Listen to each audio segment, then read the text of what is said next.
Hello, അപ്പോൾ ഇന്ന് ഞാൻ 2 ഫ്രൂട്ട്സിൻ്റെ പ്ലാന്റ്സാണ് കാണിക്കാൻ പോകുന്നത്. ആദ്യം കാണിക്കുന്നത് മിറാക്കിൾ ഫ്രൂട്ടാണ്. ഈ ഫ്രൂട്ട് കഴിച്ചാൽ ഈ ഫ്രൂട്ട് കഴിച്ചിട്ട് ഏത് പുളിയുള്ള ഫ്രൂട്ട് കഴിച്ചാലും അതിന് നല്ല മധുരം വരുമെന്നാണ് പറയുന്നത് കേട്ടോ. അപ്പോൾ ഇതൊന്ന് ട്രൈ ചെയ്ത് നോക്കാം. ഇതാണ് ബറാബ ഫ്രൂട്ട്. ഇതിന് ഇച്ചിരി മധുരവും പുളിയും ഒക്കെ ഉള്ളൊരു ഫ്രൂട്ടാണ്. മിക്ക ആൾക്കാർക്ക് ഈ ഫ്രൂട്ട് അത്ര ഇഷ്ടപ്പെടത്തില്ല, പുളിയുള്ളതായ. ലെമൺ ഡ്രോപ്പ് മാംഗോസ്റ്റിനും ഈ ബറാബ ഫ്രൂട്ടിന് ഒരു പേരുണ്ട് കേട്ടോ.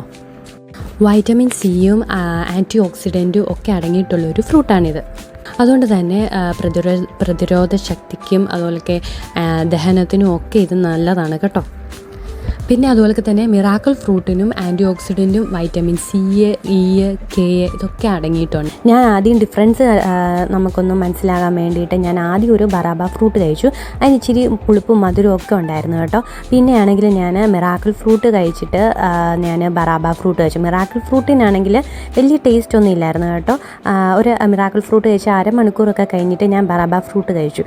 അപ്പോൾ അതിന് നല്ലൊരു ടേസ്റ്റ് ആയിരുന്നു കേട്ടോ, ഒരു മധുരമായിരുന്നു കേട്ടോ. പുളിപ്പൊന്നും അത്ര എനിക്ക് വലിയ ഫീലൊന്നും ചെയ്തിട്ടില്ല. നല്ലൊരു ടേസ്റ്റ് ആയിരുന്നു കേട്ടോ, നല്ലൊരു എക്സ്പീരിയൻസ് ആയിരുന്നു. അപ്പം നിങ്ങൾക്ക് ഇങ്ങനത്തെ വീഡിയോ ഒക്കെ ഇഷ്ടമാവുകയാണെങ്കിൽ ഒന്ന് ലൈക്ക് ചെയ്യുകയും ഒന്ന് ഫോളോ ചെയ്യുകയും സപ്പോർട്ട് ചെയ്യുകയൊക്കെ ചെയ്യണം കേട്ടോ. അപ്പോൾ ഇന്നത്തെ വീഡിയോ ഇത്രയേ ഉള്ളൂ. എല്ലാവർക്കും ബായ്.